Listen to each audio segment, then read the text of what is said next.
Hi, I'm Wayne LaPierre, head of the National Rifle Association, and I'm here in New Orleans, and I'm going to show you for the next few minutes something that will shock you, and I guarantee you've never seen it before, because it's something the big media companies in this country didn't show you, because they said it would never happen.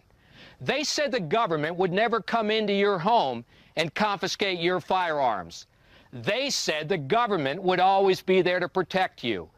You stay tuned and watch, because right now I'm going to show you the truth.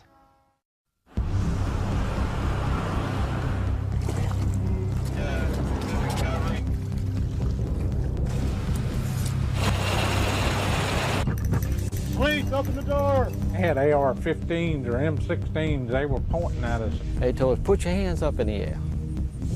Let us see your hands. They're drawing down on me, and they let the looters run rampant for over a week? Are you kidding me? I really thought they were going to kill me. I really did. They didn't care what your rights were. They were going to deny them. You're letting the thugs get away with everything, and you're coming to honest, good citizens and taking away their protection, and it is wrong, wrong, wrong. But still, the order had been given for police and National Guard to go house to house, often with guns drawn, to evacuate residents and confiscate their firearms. No one will be able to be armed. We will take all weapons. It was a human drama with emotions and tensions running high. Patty Connie is still trying to recover physically and emotionally. They really did a number on me. From the day police forced her from her home. It was traumatic. All of a sudden, they were banging on the front door, the side door, and the back door. They said, let us in. Patty tried to explain. She was on dry land, she had plenty of food and water, and didn't want to abandon her dogs. But it didn't matter. If you see 6 or 8 police that look like linebackers pushing you in a corner, you're in shock. I'm saying, look at all my food. I got plenty of food. They kept pushing me back, and ended up like this. Then, Patty showed them a small revolver she was carefully holding in the palm of her hand. A camera crew was there to capture what unfolded next. I said, it's not even loaded. And I dropped it on the floor. You got a gun? Well, they punched me in the face. Look at my black and blue marks. Look at what they did to me. They dragged me out of here. How could this happen in America? You're treated like a criminal, and you did nothing wrong. So your rights are really out the window. Richard Styron was in his friend's bass boat trying to salvage his gun collection before the looters stole it, when they got stopped by a St. Tammany Parish Sheriff's boat. And we've had policemen tell us that that's what they wanted us to do, but not the sheriff in St. Tammany. They just wanted to confiscate them from us. We felt like criminals at the time when they come up to us with M16s or AR-15s, whatever it was, but there were 4 of them with rifles and holding on us. He said, be thankful we're taking your guns here. Why should I be thankful? Well, if they catch you with them on land, they're going to take you straight to jail. I felt like it was un-American and then we had been violated. They took something from you. They stole something from you. That's the only way to put it. They took something that they didn't have a right to take. You know, the more I think about it, the madder I get. Jim Richard's home was badly damaged by Katrina, but when he tried to save his gun collection, I had most of them stored up top. It too was confiscated by law enforcement. You know, they had no jurisdiction here. You know, I'm a law-abiding citizen, protecting myself, you know, and property. Yeah, they had no right to take. But the authorities didn't stop there. What I feel is that we're losing control of who we are as a nation. Robert Zoss was forced to evacuate when a tree destroyed both of his family's homes. Loaded with dogs, kids, people.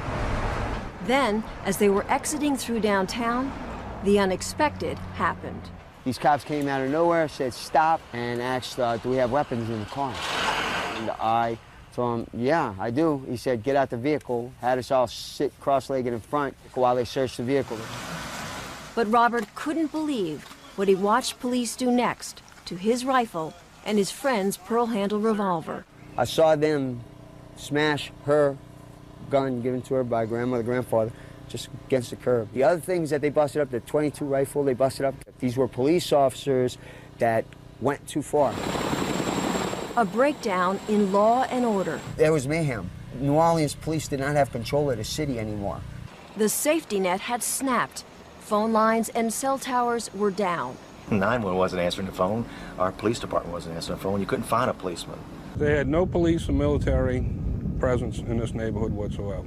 It was just you and that constant feeling of hopelessness, of living in fear, knowing there was no easy way out. There was so much gunfire around here. At nighttime, you could smell it in your nose and taste it in your taste buds. The post-Katrina world turned right and wrong on its head.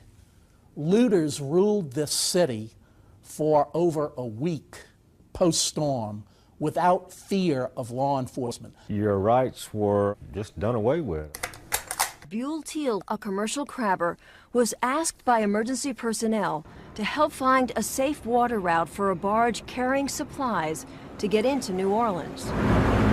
Then suddenly, a sheriff's boat with 5 officers on board, armed with automatic rifles, sped towards them. They didn't just have them pointed from their hip, they had them up at their shoulder and asked if we had any weapons on board.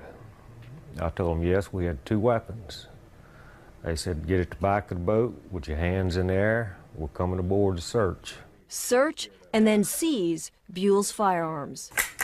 And when Buell asked for a receipt, the officers flatly refused. You got a Second Amendment law on the books, and it's just total disregard for it. They violated my rights as far as search and seizure. They had no search warrant. Most of the people we talk with say they are living proof of what will happen if we let it. Our guns confiscated, our individual freedoms taken away. That's not Louisiana. That's not America. Absolutely not. Nazi Germany, Cuba, People's Republic of China, North Korea, yes, but not America. Not America. Heed the warning of what this was. This is like Australia. All of a sudden, boom, they got our rights. This isn't freedom. If it can happen to me, it can happen to anybody. Well, it means a lot to me now because I know what it feels like to have them taken away. If it wasn't for the NRA, we probably wouldn't be too long down the line that we wouldn't be able to own guns. Life will never be the same for us again.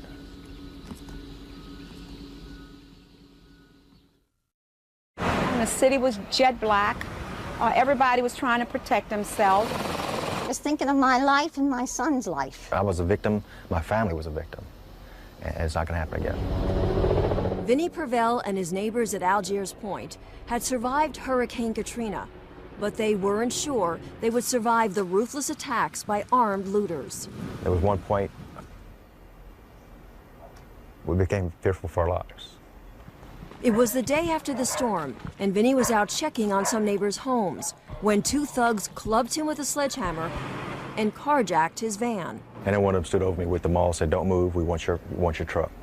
So the other one dug through my pocket, got the keys, got in the van and took off. There was a police car just a few feet behind them, but he wouldn't pursue it. Vinnie knew then they were in trouble.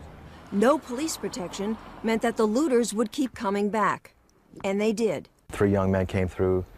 There was gunfire, about 20 rounds fired right in front of me. My mom jumped on the floor. Gunfire that hit too close to home.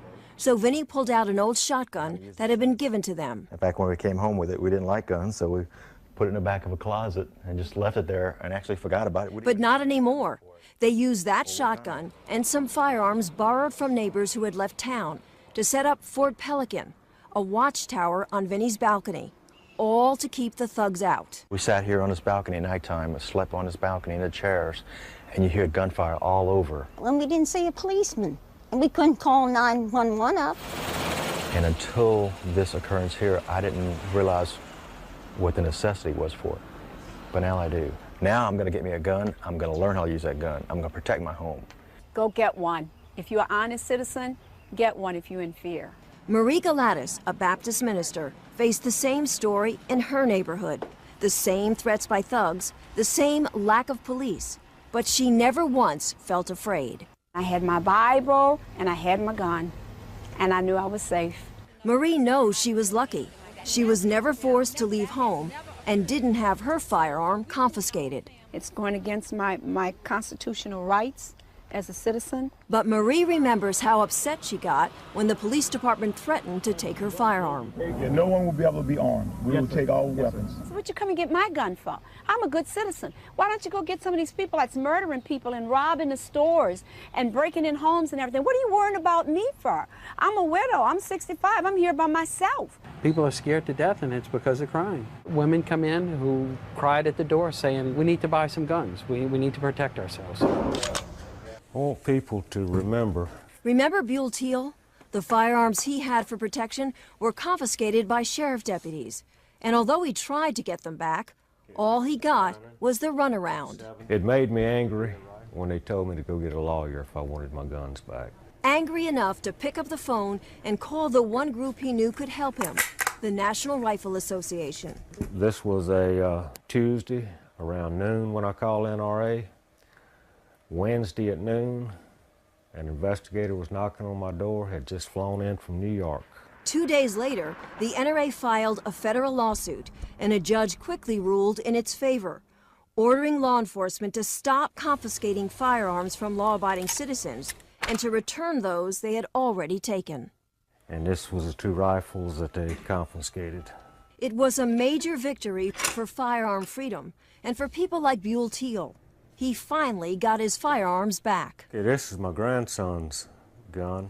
He was overjoyed when the NRA stepped in and got his gun back for him. No, absolutely. I don't think I would have got him back, if it wasn't for the NRA. I was tickled to death. But gun owners in New Orleans weren't that lucky. Despite an order from a federal court judge, they still couldn't get their guns back. The city attorney has argued that there is no Second Amendment right and that cities and localities can confiscate guns at will and you don't have any Second Amendment rights at all. The city was in denial, first denying that they took the guns, even though the police gave the order on TV to do just that. No one will be able to be armed. We will take all weapons. And now denying that they even had them. But that all changed when the NRA went back to federal court a second time, demanding the mayor be held in contempt. For the first time, they've admitted not only that they have guns, but we saw them ourselves stored in a double-wide trailer. There were so many guns, and they were stacked in these big piles. As many as 1,100 firearms are being stored in this police trailer. And finally, people like I.H. Spurlock had hopes of getting their guns back. But this is what I'm missing, these 6 here. Revolver. That's my personal gun. My 12-gauge shotgun that my father bought me when I was a 15-year-old. World War I German Mauser rifle. Firearms taken from most people's homes after they had already evacuated. But Spurlock was optimistic, because although the police took his guns, they left behind the empty cases, and he had the serial numbers written down inside. See how I got them number S1213. And that's the only thing gonna help me. But still, that wasn't enough. Spurlock walked away empty-handed. You getting no cooperation with them in there about your gun. I showed them these numbers that I have, and they refused to accept them. Let the people go in there and look. Well, we can't do that. What the hell we doing down here then? And Spurlock wasn't alone in his frustration. Oh, I have the receipt and everything here where I bought the gun. They say they don't have it. I have the serial number and everything. They left a note, obviously, when they were confiscating the guns that said, shotgun in custody of New Jersey State Police Department. I called them and they said they left the guns with NOPD. They can't find the gun. Doesn't seem fair to me. I mean, I'm a deer hunter. I'm not no criminal. Basically, my guns were stolen from me, and I really want them back. Faces of victims.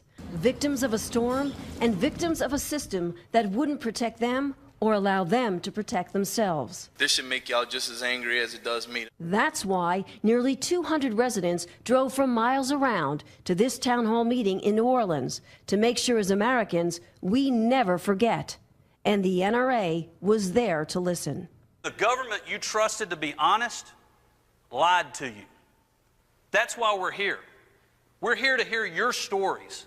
And we're going to take them and we're going to relay them all over this country so that people can feel and taste what happened down here to make sure it never happens again. The bottom line is this. Once they did it, they set a precedent. And what we've got to be sure is that the precedent stops here. People told stories of being left defenseless while the thugs ran rampant. They took my guns. I'm unable to find them. In all honesty, yeah, I'm mad as hell. I'm not going to take it anymore. But this is never going to happen to me again. Stories of survival. I think I counted a total 19 bullet holes in my house. I had more windows broken from bullets than I had from the hurricane. And one woman's frightening memories of being attacked in a van while her family packed up their belongings. All of a sudden, it was like out of nowhere, there are these two big guys come up in front of the van and start beating on the hood and jeering at me. I get nervous just thinking about it. Each one comes to the side window, one on this side and one on this side, and they start beating on the windows. And so all I did was just pick up my gun and glare at them. You never saw two big guys run so fast. They were gone. And there were also confessions from victims who became new believers. I never owned a gun, didn't have a desire to own a gun. But we got our community involved. We have 30 of us that have signed up for a gun class. It was a religious experience for me, and I did witness the conversion of a couple of folks who had hated guns before. The Battle of New Orleans, reclaiming people's rights, restoring people's freedom, and a reminder to Americans that we must never forget. It doesn't sound like America at all. It doesn't, not the America I came up in. If you want to know what happens to your rights, remember New Orleans, because my rights were trampled on. Every time you purchase a firearm, every time you go to a range, every time you go to training, you must remember the NRA. You must remember your rights. New Orleans is going to be the battle cry, I hope, for all of the Second Amendment. Freedom's at stake, our rights are at stake. People don't believe it, it's happening here. You better watch your gun rights and fix them to go away. Join the NRA, stand up for your rights. If people should remember anything from this, it's like Charlton Heston said, from my cold, dead hands.